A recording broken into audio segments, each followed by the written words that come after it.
Okay, we will discuss on the preparation that you are going to prepare in practical 2. There will be 5 products that we will prepare, but during the preparation, during the practical, maybe you will prepare 4 instead of 5. Anyway, we will still discuss the all 5, and you will have to prepare the compounding worksheet for all 5 products. Okay, before we begin, there's some things that I need to explain to you.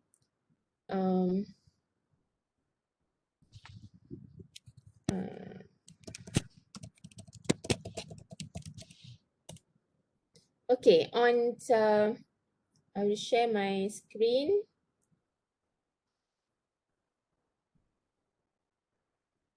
Okay.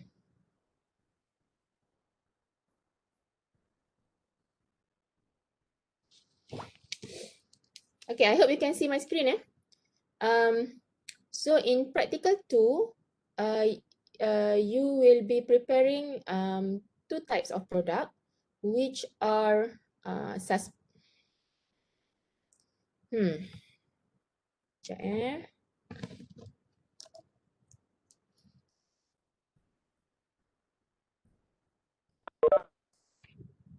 Okay, it's not detecting. Sekejap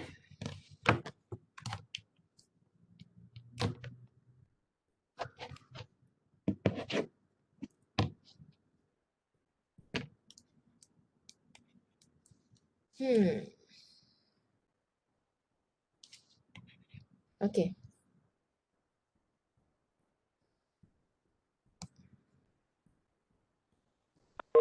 Okay. You are going to prepare 2 types of product, which are suspension and emulsion. I know you have not had the you have yet to have the lecture on suspension and suspension and emulsion. We will cover these 2 topics under the liquid preparation. But because we have to discuss the tutorial now, I will briefly explain to you on these 2 products, and afterward we will discuss in detail during the lecture. Okay, so what is a suspension? Suspension is actually a bit different than solution, in which solution you have everything that all the ingredients should be solubilized in a solution. But suspension, you would have particles suspended in your product. Okay, you have your product, and then you can see the particles suspending. The particles may be very small, but it can be, you can still see it. It's not like a solution whereby everything is solubilized. So you can see that a suspension is a bit thicker than solution, of course, because there's suspended particles in the product. An easy example is the drug, the preparation that you get if you had gastric attack. If you go to the hospital, they will give you a liquid, a white color liquid product with some particles at the bottom. Okay, and then they will tell you to shake the bottle before you take the medication. That is a kind of suspension. It means that it's not totally solubilized in the product. So in order to get a stable suspension, you would need to put something that would help the particles to suspend. Okay, that would held the particle apart from each other.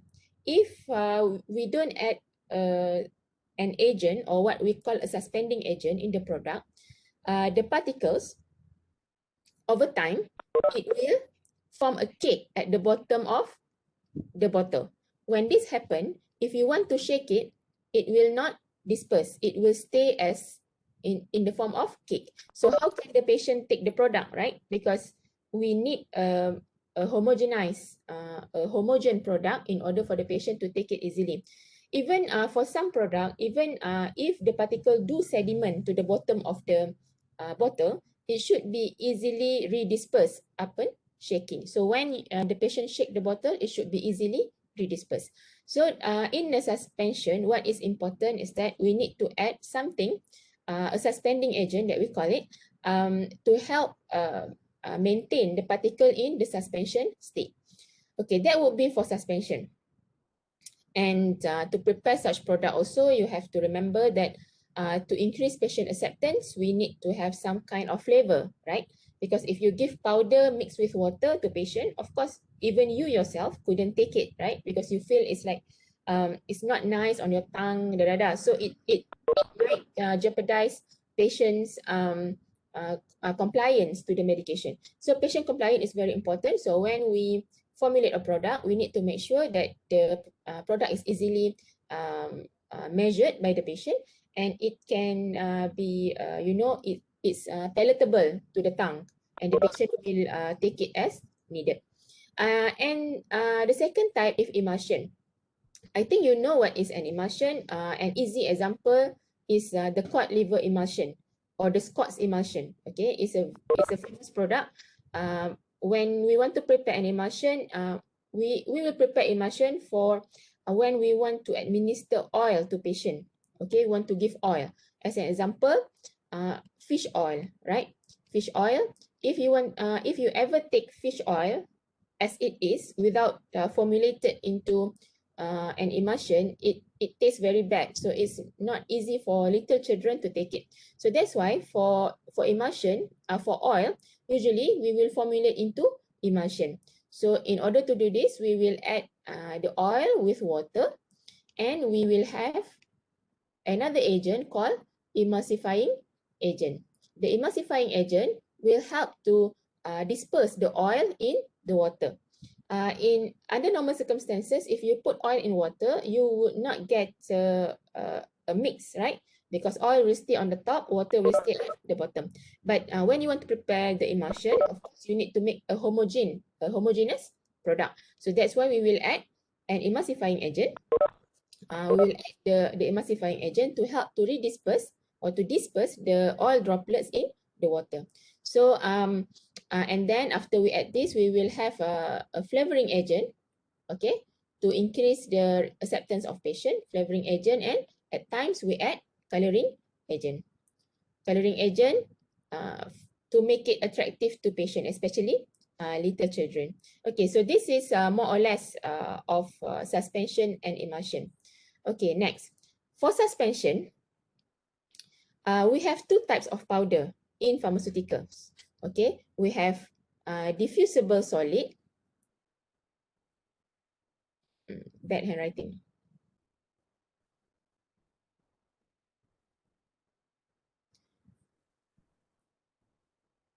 We have diffusible solid and indiffusible solid. So, diffusible solid means that the powder easily diffuse in water. Okay, easily diffuse means if you add this powder in water, it will suspend itself. It will suspend itself, so it doesn't need any suspending agent because it can suspend itself. So for powders that are classified as diffusible solid, they don't need any suspending agent. Okay, no suspending agent needed. But for indiffusible solid, they cannot suspend itself. Okay, they can't suspend themselves.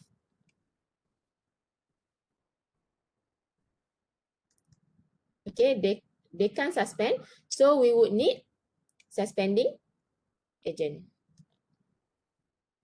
Okay, so how can you know whether a powder is diffusible or indiffusible solid? So actually there's a list of diffusible solid that you can from there you would know which one is diffusible solid.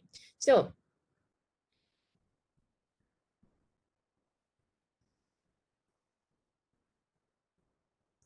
sekejap.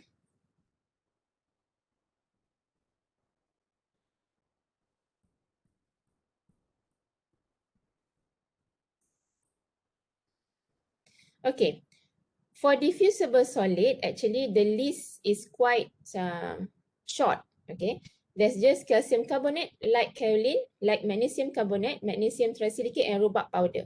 This 1, 2, 3, 4, 5. these 5 powders are those classified as diffusible solid.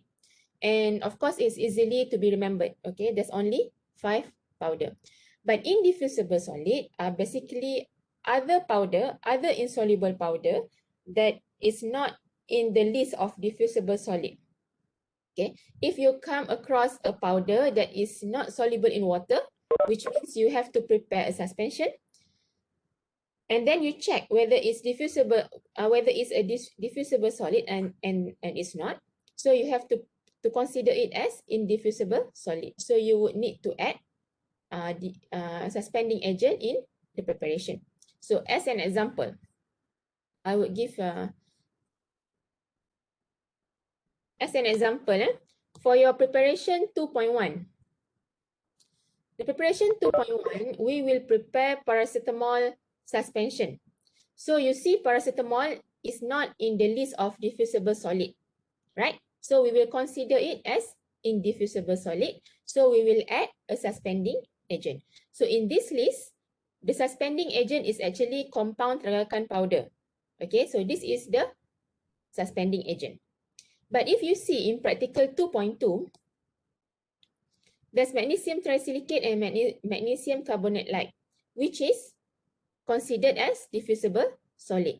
So the suspending agent here, I put SOS as needed. Okay, so means that we don't need any suspending agent in this prescription because magnesium trisilicate and magnesium carbonate light both are diffusible solid, and sodium bicarbonate is a water soluble powder. So we don't have to consider sodium bicarbonate. We just have to consider magnesium trisilicate and magnesium carbonate light.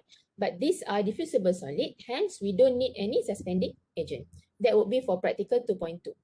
Practical 2.1, the instruction is to prepare paracetamol suspension. Okay, so the paracetamol suspension, the paracetamol powder is considered as indiffusible solid. So that's why we would need to add a suspending agent. Do you have any question?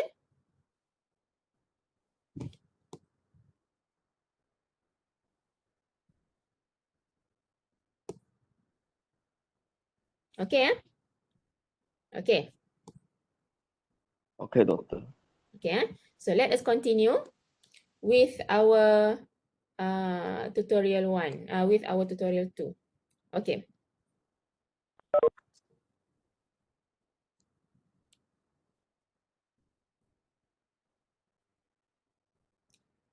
Okay, exercise 2.1, you are given a prescription with a list of ingredient to be added into the paracetamol suspension. But I want you to change a little bit on the prescription. Consider this a change from me. So you just have to cross it because I mistyped it. So syrup BP should be changed to raspberry syrup. Okay, and please delete benzoic acid solution. We will not add benzoic acid solution, and syrup BP change to raspberry syrup. Okay. The instruction is for you to make paracetamol suspension from paracetamol tablets.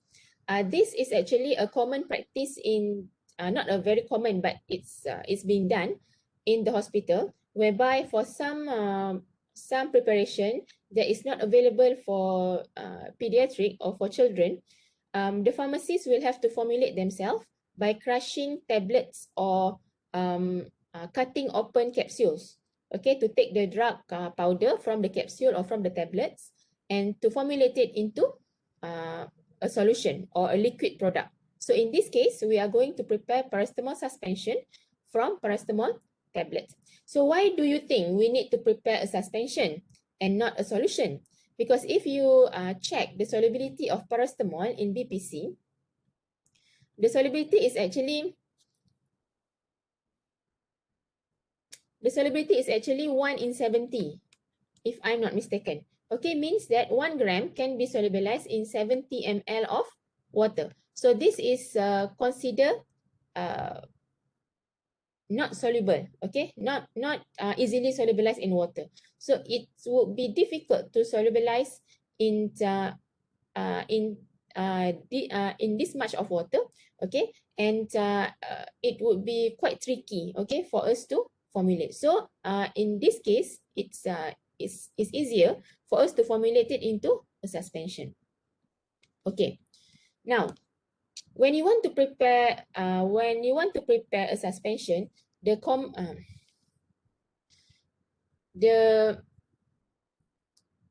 common ingredient that you need to remember to be included in the suspension is 1, the drug itself. 2 is the suspending agent. Okay. 3, the coloring agent.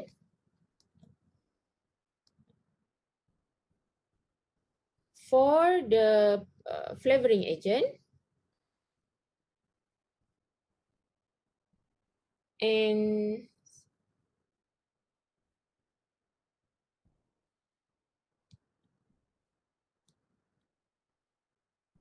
okay, 5, preservative if needed. Okay, preservative. And 6 is the carrier lah. In this case is water. Okay, the drug. The drug would depends on the drug given in the prescription. Okay, so we will see case by case. Suspending agent, the most easy to remember, to make it simplified for you, we will use one common suspending agent, which is compound Tragakan powder. Okay, compound Tragakan powder is actually a mix of different powders, including there's Tragakan, there's acacia, there's sucrose, I think, if I am not mistaken. There's a mixture of different powder. But in the lab, you will be given compound Tragakan powder, a pre-mixed powder that you can easily take it and you don't need to mix the different ingredient yourself. You can directly take the compound Tragakan powder from the shelf. How much of compound Tragakan powder should be used? In the prescription, for suspension, for a stable suspension, you can use between 2 to 3% of compound Tragakan powder. So this one you need to remember. Okay, you need to remember to easily, and you can easily add in your preparation. Coloring agent. In the lab, we have different coloring agent. We have carmazine, which is red color. We have apple green, which is of course green. Okay. And we have sunset yellow, which is of course yellow. Okay. And we have another one which is blue, methylene blue, but this is for external product. This is not for something to be eaten, because I think you never see any product in blue color for to be taken by mouth, right?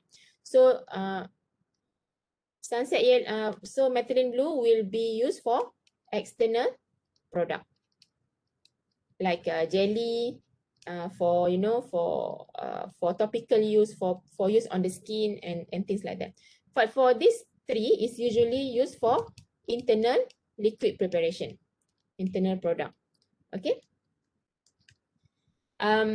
The choice of color will depends on the flavor that you choose. If you choose a raspberry syrup, so you can imagine raspberry should be pink in color, so the coloring should be red, right?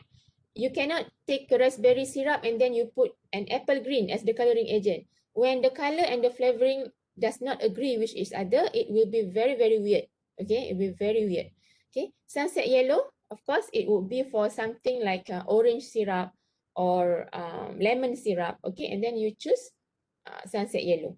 Okay, and apple green you can use for something like apple flavor or things like that lah, to make it sync between the coloring and the flavoring agent. So how much of coloring agent should we use in a product? Usually commonly we would use 1% of coloring agent, 1% V over V, because this coloring agent are available in the lab in the form of liquid.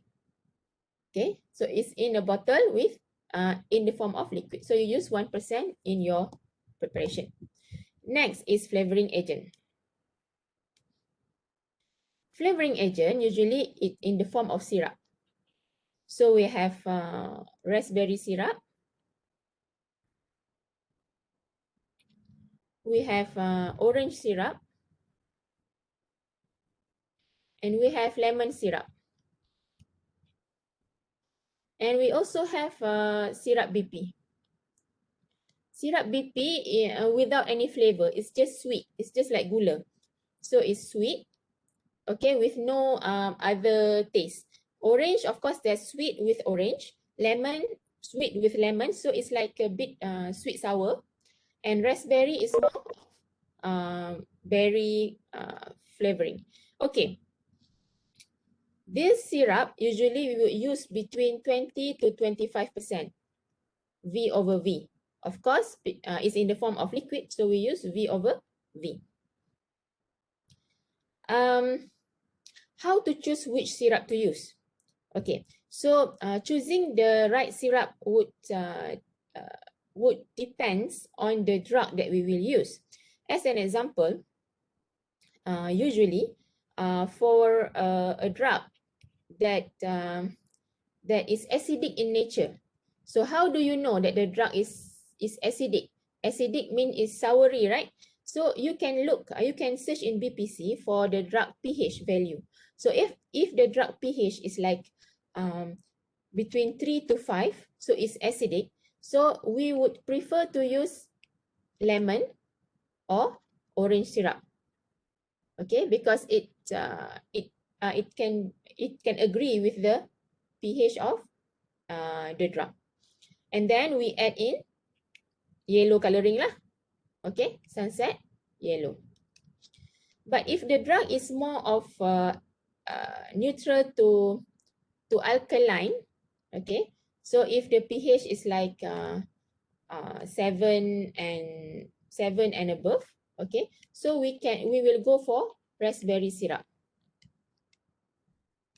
Okay, and if it's more like neutral between 6 to 7, we can use the syrup BP. So this is a general guide to help you in choosing the right syrup for a preparation that you need to prepare in the lab. Okay, but in the practical setting, in the clinical setting, in the hospitals, okay, usually there would already be a common guide, okay, in the preparation of product. So this will serve as a basic guideline, but whatever it is in the hospital, we will refer to the official guide that they have in the hospital. Okay. Do you have any question? Okay. Okay, for preservative. Preservative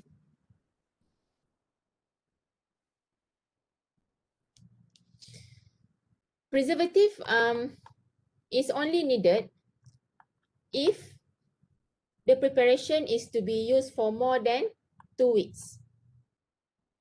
Okay, if the prescription asks you to prepare something to be used for more than 2 weeks, then only you add in the preservative.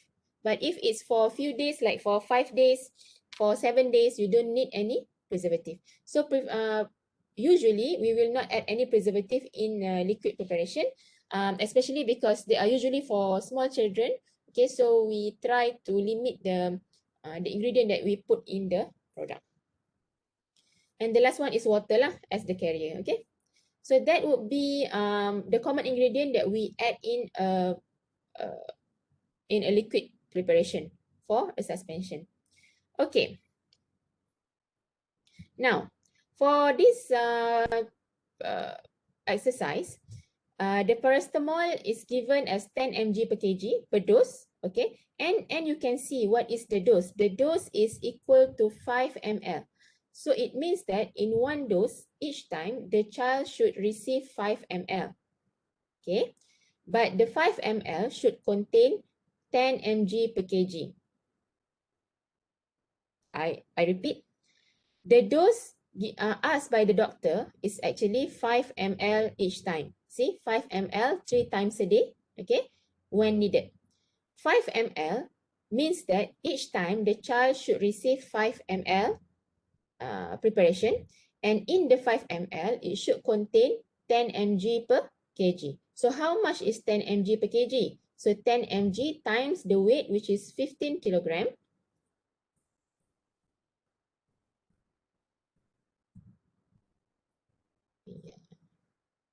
Yeah.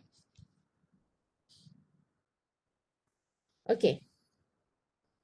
10 mg per kg per dose. The dose is 5 ml because the doctor said to give 5 ml each time. So 10 mg per kg should contain in the 5 ml. So 10 mg per kg times 15 kg. So it's equal to 150 mg. So the strength of this preparation should be 150 mg per 5 ml. So that would be the strength of the preparation. So you know that, and the doctor asked to prepare or to send 100 ml. So if 5 ml is equal to 1 dose, 100 ml should equal to 20 doses, right? Because 5 ml for 1 dose, so 100 ml, so it can be given in 20 doses. So the 20 doses, 1 dose will contain 150 mg, right? 150 mg. So in 20 doses, it should contain,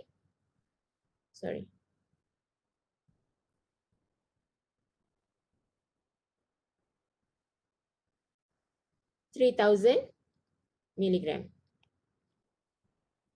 Okay. So 3000 milligram. How many tablets do you need? Because one paracetamol tablet contain 500 milligram of paracetamol. So if you need 3000 milligram, you would take 6 tablets. Okay, because the instruction clearly said that you have to prepare the suspension from the tablets. Okay, so you take 6 tablets, you crush them to prepare the suspension. Okay. You have any question about this? Okay. Okay, doctor. Okay.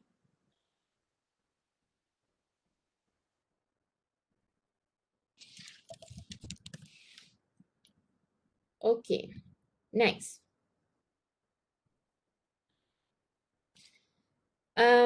Based on the prescription also, you will need to add raspberry syrup 20%, so it will equal to 20 ml.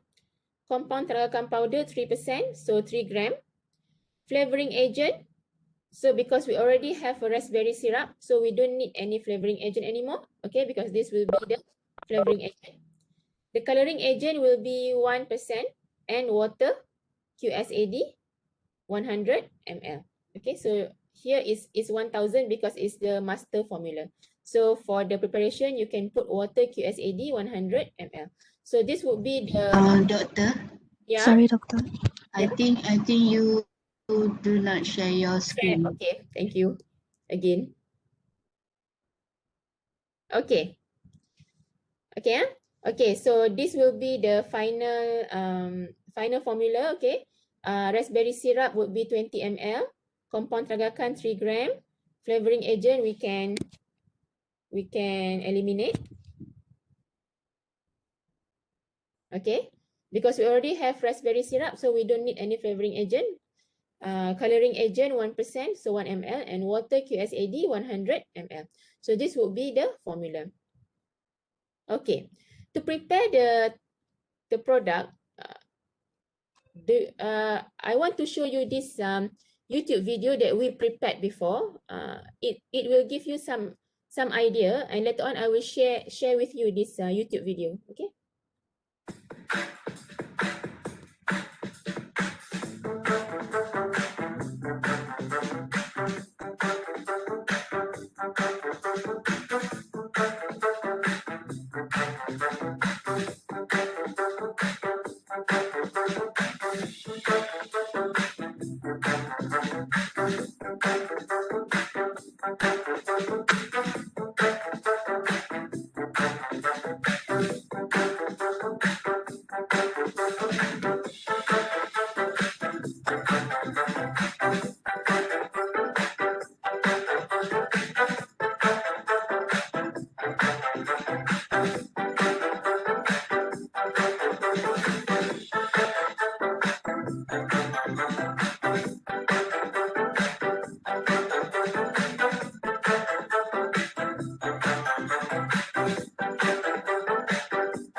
Okay, that was the video that we prepared a few years ago.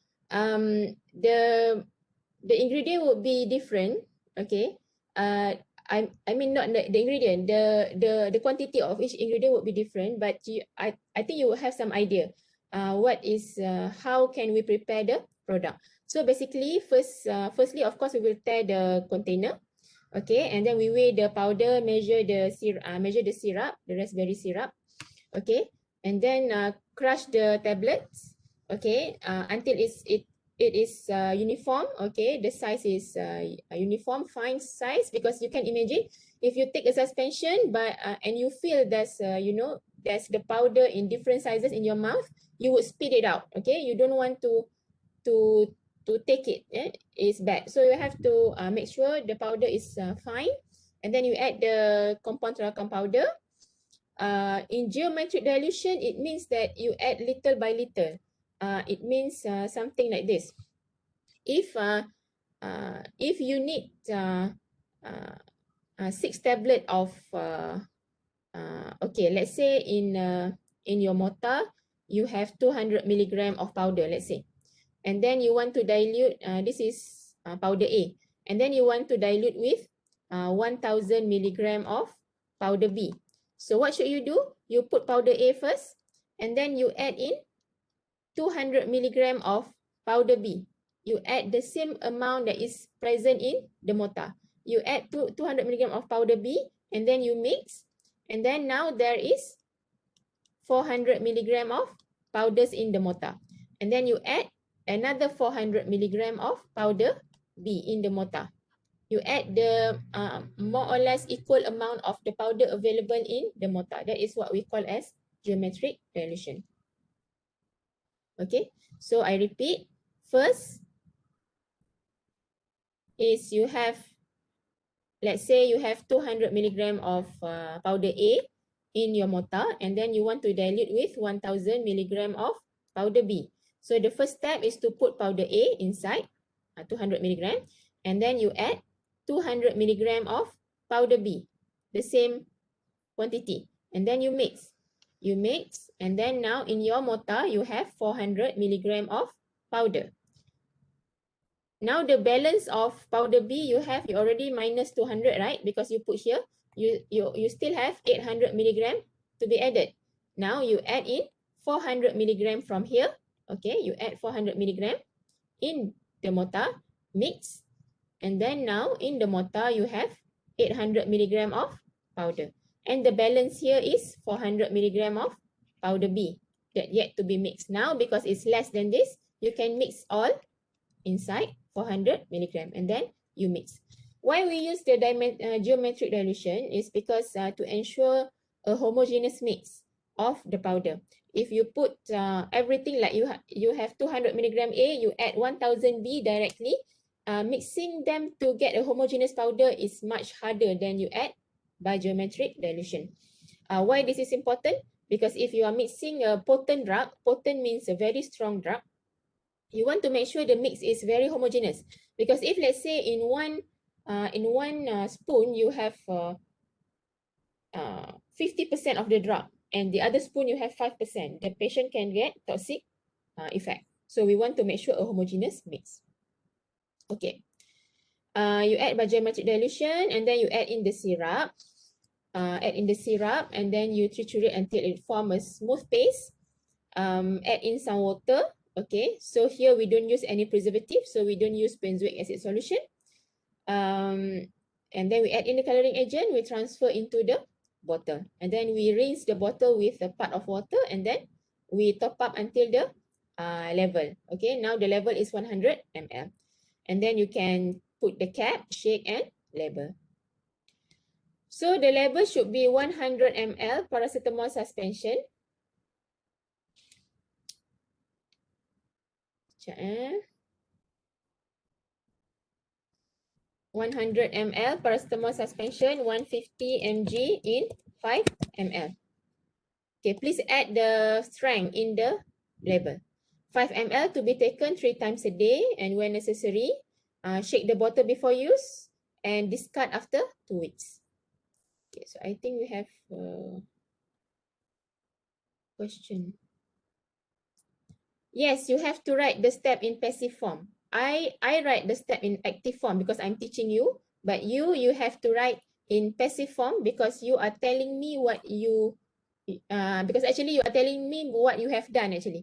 Because this compounding worksheet is something for you to submit after you have prepared the product. So you are going to tell me what you did during the practical. So you have to write in passive form. Okay.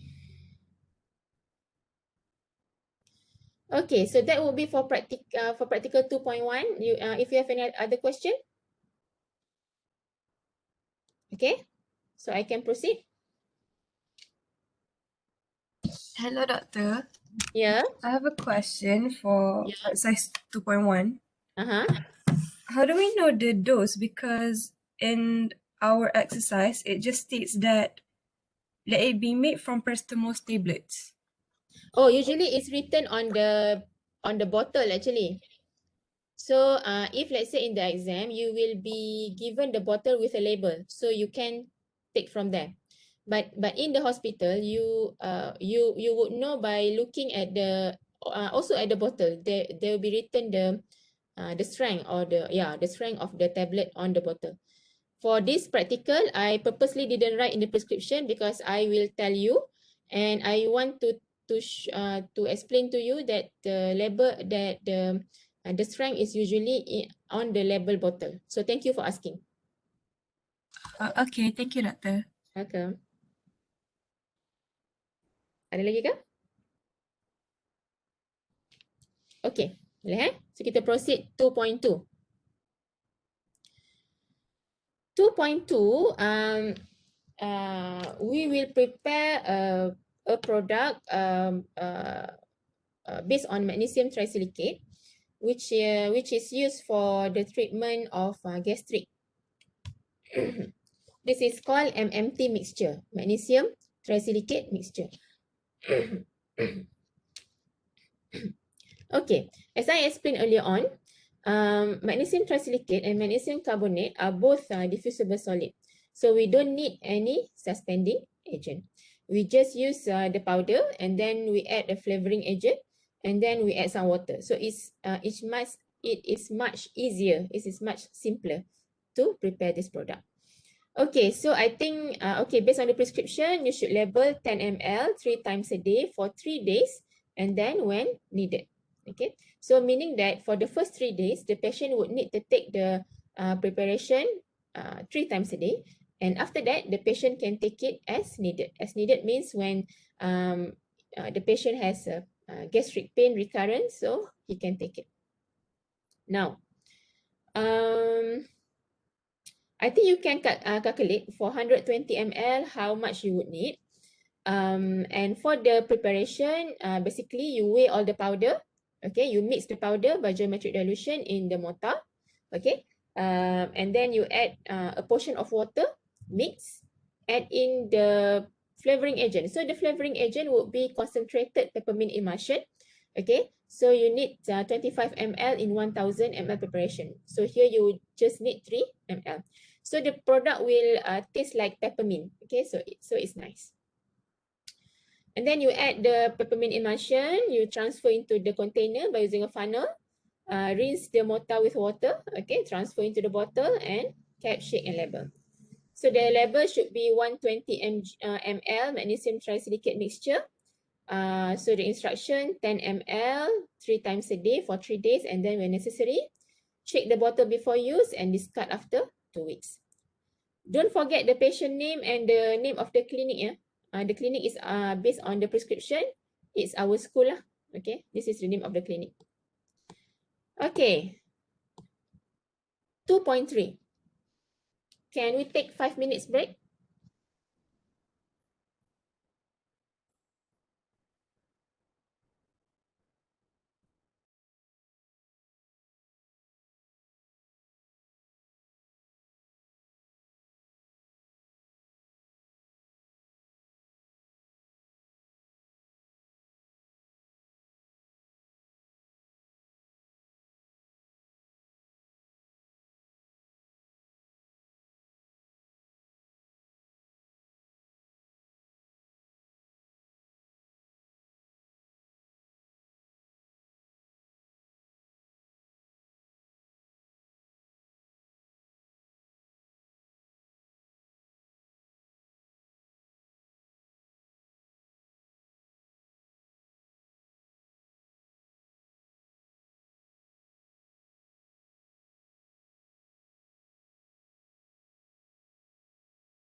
Okay, let us continue.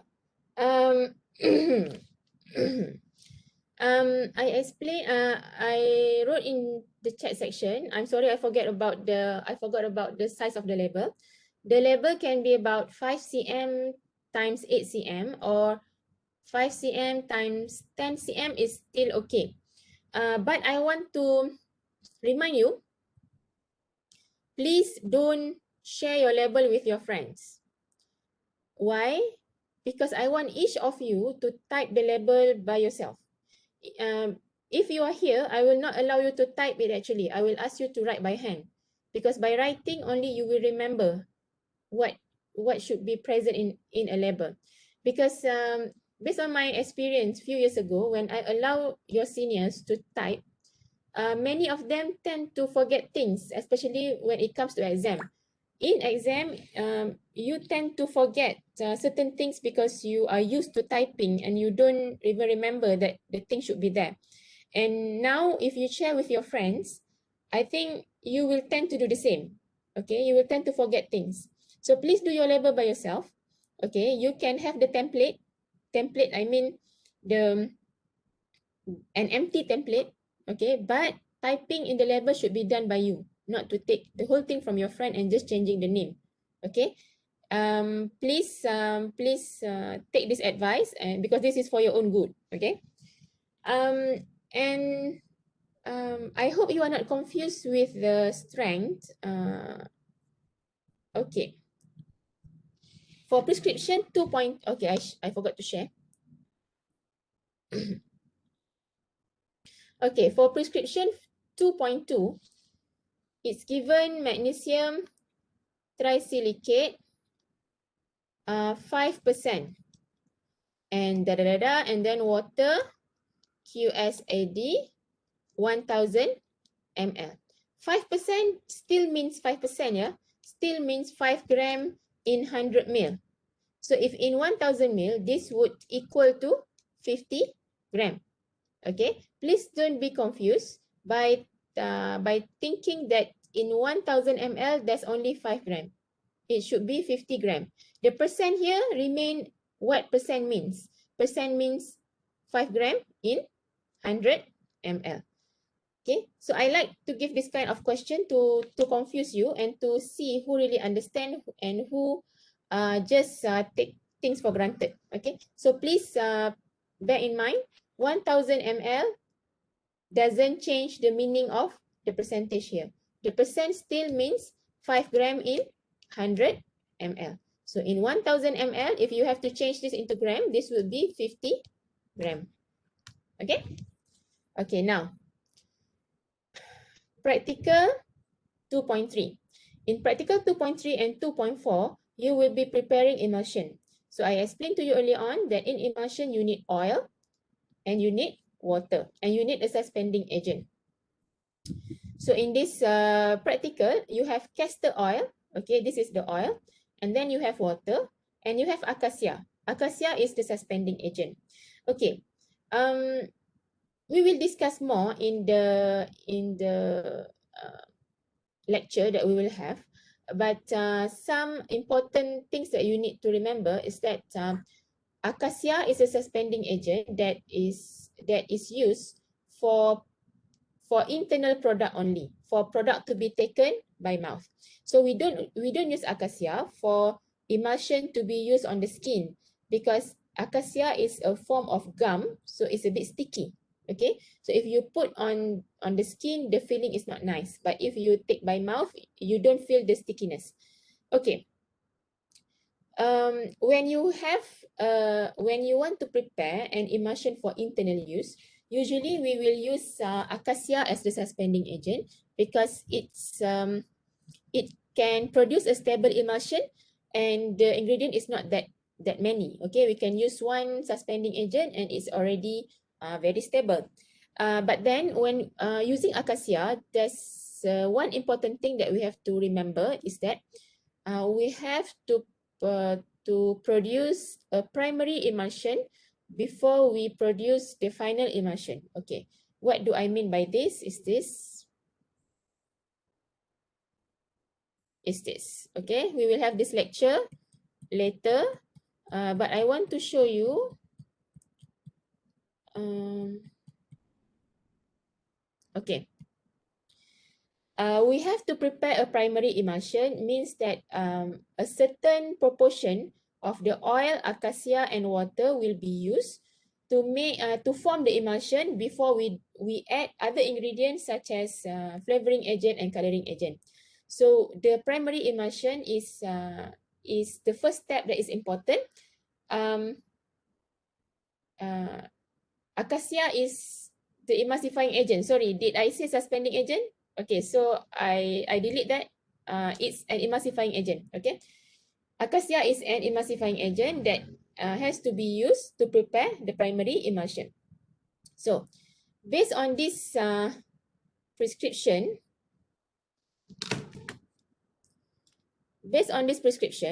the castor oil needed is 25 ml, and I didn't tell you how much acacia to use. Okay, and water QSAD 100 ml, and to sand only 50 ml. Okay, so how can we know how much acacia to use? Okay, so if you want to prepare 50 ml, you know already that the castor oil should be 12.5 ml, right? So the castor oil should be 12.5 ml. So how can we know how much acacia to use? So basically, there is a specific ratio between oil, water, and acacia that is needed to prepare a primary emulsion. So we have to the oil is categorized into either fixed oil, mineral oil, volatile oil, or oleoresin. So fixed oil, most of the oil are usually fixed oil. Usually, okay, cod liver oil, castor oil, almond oil, arachiz oil, cooking oil, palm oil. Those are considered as fixed oil. Mineral oil are more rare. As an example, liquid paraffin. Okay, that is an example of mineral oil. And volatile oil, of course, by the name implies, it should be volatile. Okay, so we have like peppermint oil, okay, turpentine oil. But these are volatile oil. So the ratio are different. So if let's say you want to prepare like prescription 2.3, we want to prepare castor oil emulsion. So the ratio between oil, water, and acacia should be 4:2 to 1. 4:2 to 1. Okay, so I show you an example. So the ratio should be OWA ratio or OR ratio 4:1. Okay, oil should be in ml, yeah? Water should be in ml, but acacia, it would be in gram. Okay, because it's in the powder form. So, just now I show you that the volume of castor oil needed is 12.5 ml. So, oil should be 12.5 ml. Water should be half of this. Okay, so 12.5 divided by 2 equals to, I open my calculator, 6.25 ml of water, and acacia should be half from there, which is 3.1 gram. Okay, 3.1 gram. Okay, so these are the amount of ingredient needed to prepare the primary emulsion. You see the water amount is actually more than that because the water is QSAD 50 ml, right? But here, when we want to prepare the primary emulsion, we just use a portion of it, which is 6.2 ml to prepare the primary emulsion. After we already obtain the primary emulsion, then only we will add the remaining oil. Okay. As for the method, I have another video that I want to show you. And again, I will give you the link lah after this. Okay.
Okay, so that would be Happy birthday,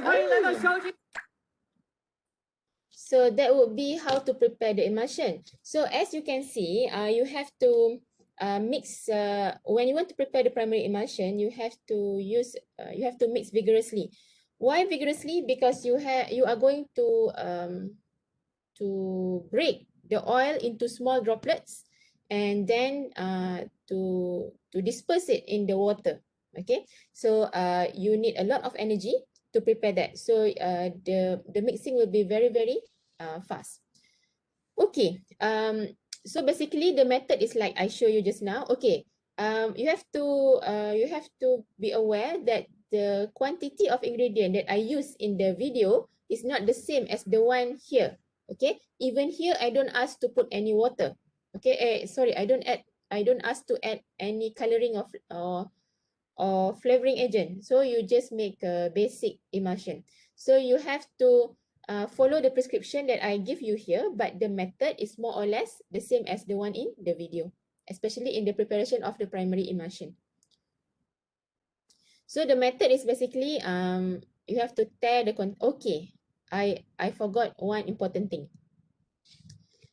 When you want to prepare an emulsion, there's two type of technique. One is dry gum method. Here in the prescription, it tell you to prepare by dry gum method. And the second one is wet gum method. Wet gum is in prescription 2.4. Here you have to prepare by wet gum method. So the two gum method has a slight difference, but it can influence the final product that will be produced. Okay. Dry gum versus wet gum. Okay, dry gum, as the name implies, it will start with addition of oil. Okay, it start with addition of oil, but wet gum, it will start with the addition of water. It means that in dry gum, you have your acacia in your mortar, you put your acacia, and then you add the oil. You add the oil and mix with the acacia. Okay, in this step, you are going to just mixing the acacia and the oil. You are not preparing the primary emulsion yet. So in this step, you don't have to mix vigorously. You just have to mix gently to make a homogeneous mix between the oil and the acacia. This is just to mix. And after this, after you have had a well mix, a homogeneous mix of oil and acacia, how do you know it's homogeneous? There is no clumping, okay? All the acacia is well mixed with the oil. So it looks like, you know, a homogeneous mixture. And after that, only you add water, okay? And adding water is done in one go. Means that if in the calculation just now, you have 6.2 ml of water, okay? You add the whole 6.2 ml directly into the mix. Okay, so here you have oil acacia mix. Okay, and then you add 6.2 ml of water directly. And then only you will mix vigorously with your pestle. Okay, after adding the water, you mix vigorously until you have a white, sticky primary emulsion. Okay, so this is the step for dry gum. But for wet gum, it's basically you start with water. So you have your acacia in the mortar, you add in water. Okay, you add in water and then you mix the water with acacia gently until you have a homogeneous mixture. Okay, until it's homogeneous. And then you have your water acacia mix, and then you have to add the oil. Okay, the oil here should be added in portion.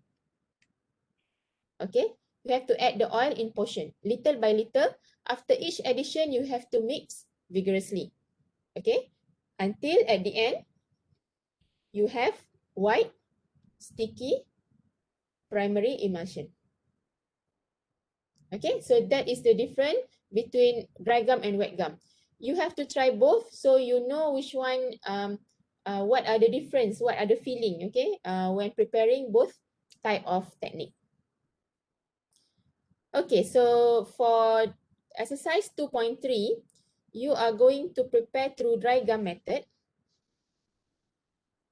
Okay, so after you tear the container, you measure the oil, weight the acacia. Okay, add the oil into acacia. Sorry, this is not vigorous. This is with normal mixing. Okay, and then you add the water. Okay, you add the water. You add the water all at once, and then you followed by vigorous trituration until you get the white and viscous primary emulsion. And then you can add in some more water, but you have to be careful. You don't want to exceed the 50 ml level. Okay, so you have to calculate how much water that you can add. And then you pour into the bottle, and then you add some more water until 50 ml. And then you cap, shake, and label. So the label should be 50 ml castor oil emulsion, 2 ml to be taken every morning, okay, based on the instruction in the prescription. 2 ml, shake the bottle before use and discard after 2 weeks. Any question?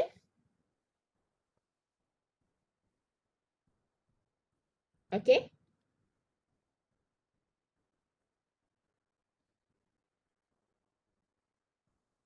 Okay, in the lab manual, prepare 100 ml. You change to 50 ml, yeah?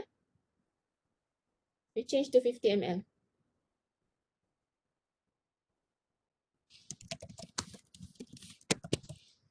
Okay. 2.4. 2.4, you have to prepare cod liver oil emulsion, 20% emulsion. Okay, you have what you need because based on the prescription, it asks you to suitably colored and flavored. So you have to add a coloring agent and a flavoring agent. So as the cod liver oil 20% emulsion, so cod liver oil should be 20 ml in 100 ml. Okay, orange syrup should be 20% and sunset yellow as the coloring for 1%. QSAD 100 ml. So you can calculate correspondingly. And then based on the OWA ratio, the ratio should be 4:1 because cod liver oil is a fixed oil. Okay, so oil will be 20, right? 20. And then water would be 10 and acacia would be 5 gram. So this one you will prepare by using wet gum method.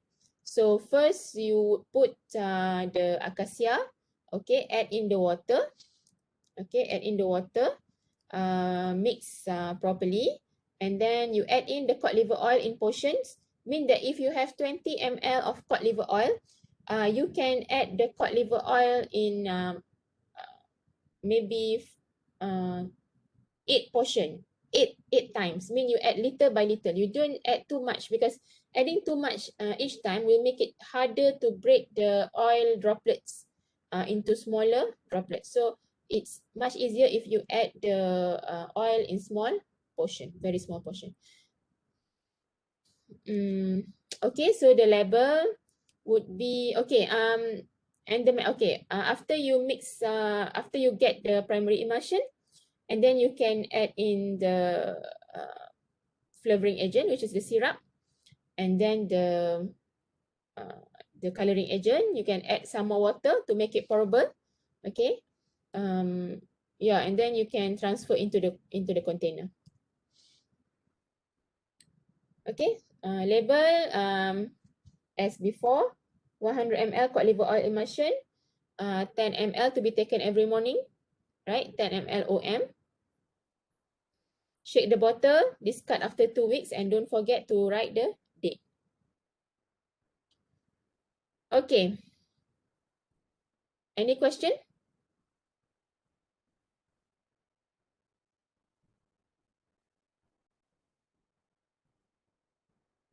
We take 5-minute break.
Okay, so for our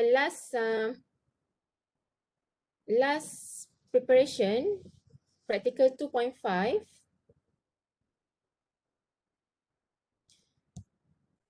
Okay.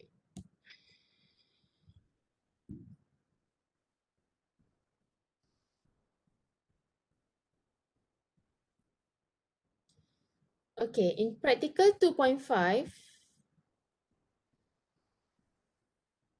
you are asked to prepare chloramphenicol mixture BPC 1973. So first of all, what you have to do is to check in BPC, what is the description of chloramphenicol mixture. So if you open page 740 of BPC, it's clearly state that chloramphenicol mixture is a suspension. Okay, so it's a suspension of chloramphenicol palmitate in a suitable flavored vehicle. So the description is chloramphenicol mixture BPC is chloramphenicol mixture. Chloramphenicol mixture is a suspension. So it's a suspension of chloramphenicol palmitate. Means that in the product that we are going to prepare, we have to use chloramphenicol palmitate and not chloramphenicol as it is. We are using the salt form of chloramphenicol because the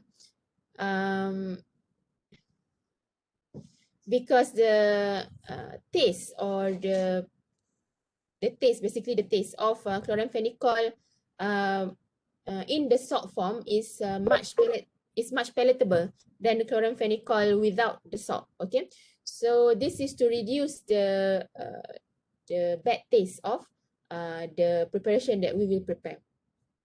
So we have to use chloramphenicol palmitate in a suitable flavored vehicle. So according to BPC, the preparation has to be flavored. So it doesn't really need to be colored, but it has to be flavored. Okay, so we have to make sure that in our product, we use chloramphenicol palmitate and we use a flavoring agent. So next, we have to check whether chloramphenicol is indiffusible or diffusible solid. So it's an indiffusible solid because it's not in the list of diffusible powder. So because of this, we will have to add a suspending agent. Okay, how much of chloramphenicol to use or chloramphenicol palmitate to use? You have to check the dose in the BPC. So in page 740, so this is in page 740 of BPC, okay, you can see that the dose for a child, and you check the age for the child is 13 months. Okay, 13 months means 1 year old and 1 month. Okay, so 13-month child, the dose is between 1 to 5 years old. The dose is 125 to 250 mg every 6 hours. Okay, so in this case, because it's a small child, it's just 1 year old, of course we will try to use the lowest range. Okay, but in the clinical setting, the choice to use which range, either 125 or 250, is the choice of the doctor. So the doctor will tell you which strength to use for this particular patient. So in this case, we will use 125 mg every 6 hours. Okay, okay. And the prescription said 5 ml QID, so it's okay every 4 hours for 5 days. Okay, so in this case, 5 ml QID times 4 times 5 days. So this will equal to 100 ml. So the total volume that we will have to supply to the patient would be 100 ml. Okay. We would need to add, we would use chloramphenicol palmitate. We would need a suspending agent, which is compound tarakan powder, we use 3%. Flavoring agent, in this case, the flavoring agent, we can use syrup BP. Okay, we can add coloring agent, but if we don't add, it's not wrong. Okay, so if you want to add, we can add apple green, okay, at 1%, and purified water QSAD 1000 ml, because this is the basic formula in BPC. Usually it will go up to 1000 ml, but then we can calculate back and then we get the amount that we need. But for the chloramphenicol palmitate, how can we calculate? Because this dose, the 1 to 5 mg every 6 hours is actually the amount of chloramphenicol and not chloramphenicol palmitate. But remember, BPC said we have to use chloramphenicol palmitate, but they give the dose as of chloramphenicol. So we have to calculate how much chloramphenicol palmitate is needed based on the dose of chloramphenicol given. I repeat, the dose given in BPC is the equivalent of chloramphenicol, not chloramphenicol palmitate. But BPC asks us to use chloramphenicol palmitate. We have then to calculate how much chloramphenicol palmitate that will be used in the formula based on the dose of chloramphenicol given. So please don't be confused. The dose given by BPC is the dose of chloramphenicol, but it asks us to use chloramphenicol palmitate. So how much chloramphenicol palmitate to be used? We can calculate based on the following formula. So as the dose is 1 to 5 mg every 6 hours, 6 hourly, so 4 times a day for 5 days. So the total of chloramphenicol, okay, the total of chloramphenicol needed would be 2,500 milligram, 2.5 gram. Okay, so we will be able to convert this amount into the amount of chloramphenicol palmitate that need to be used in the preparation by using the molecular weight. So based on the molecular weight calculation, okay, we will have finally the amount of chloramphenicol palmitate needed is 4.35 gram. Okay, so the molecular weight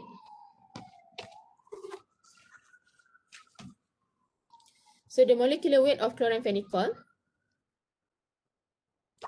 is 323.1, and molecular weight of chloramphenicol palmitate is 561.6. So how can you find this molecular weight? Actually, it's in BPC. Okay, if you look under the monograph section, under let's see, chloramphenicol.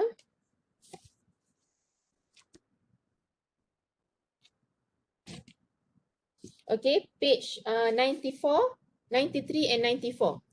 Okay, it will show you there that the weight of chloramphenicol molecular weight is 323.1. Okay, and the molecular weight of chloramphenicol palmitate is 561.6. Okay, so you can get the this value from BPC. Okay, and the amount of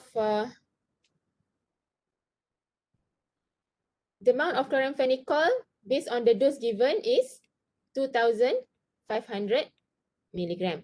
So how much chloramphenicol needed? Okay, so if okay, so you would need just need to 561.6 times 2,500 divide by 323.1. So you would get the answer,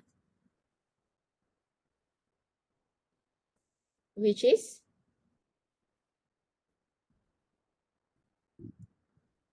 4,345 mg of chloramphenicol palmitate needed for the preparation. Okay, so now you know the amount of chloramphenicol palmitate is 4.35 gram for the 100 ml that you will prepare. So the method would be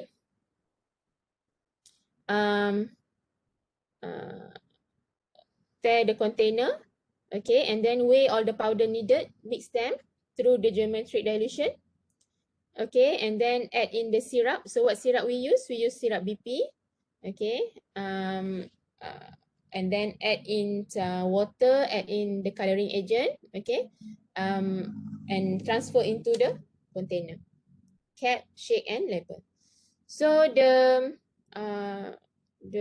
label should be 100 ml chloramphenicol mixture BPC, and the strength would be, what should be the strength?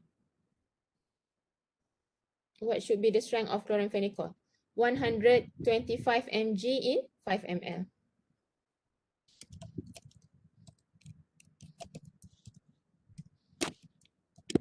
Okay, so 5 ml, 4 times a day. Okay, for 5 days. So you have to tell here for 5 days. Okay, shake the bottle before use. Discard after 2 weeks. So why for 5 days is important? This is even more important for this prescription because this is an antibiotic. So antibiotic has to be finished, okay, has to be completed. The length of the time for the treatment should be full. Okay, so it's for 5 days. You have to remind the patient to finish this preparation. Okay, so that would be all for the 5 preparation. So during the practical, I will tell you which one that you will omit and which one you will prepare. Usually we'll prepare 4 lah, instead we'll prepare 4. Okay.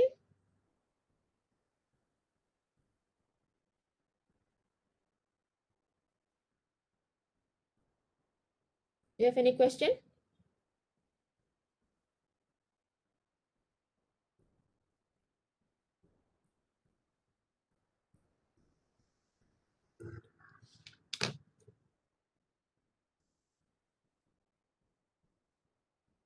Okay. That's I did not change this. Please change to 13 months.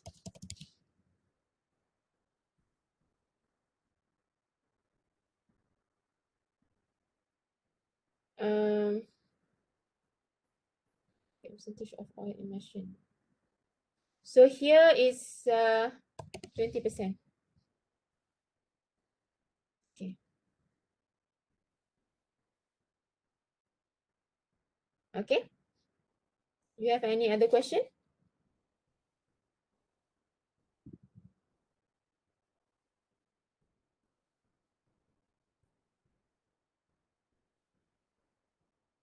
Do you have any question? Okay.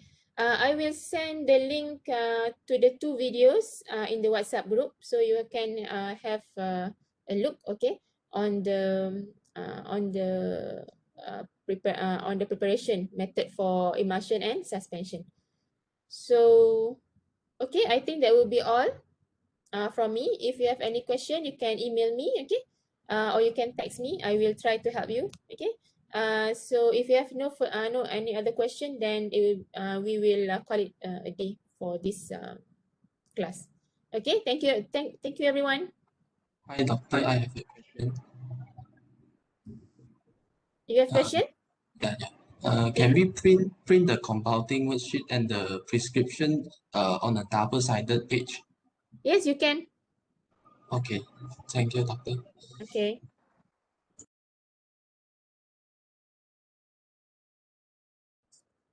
If you don't have any other question, then it will be all for today. Okay, bye. Thank you, everyone. Thank you, doctor. Thank you, Thank you, doctor. doctor. Thank you, doctor.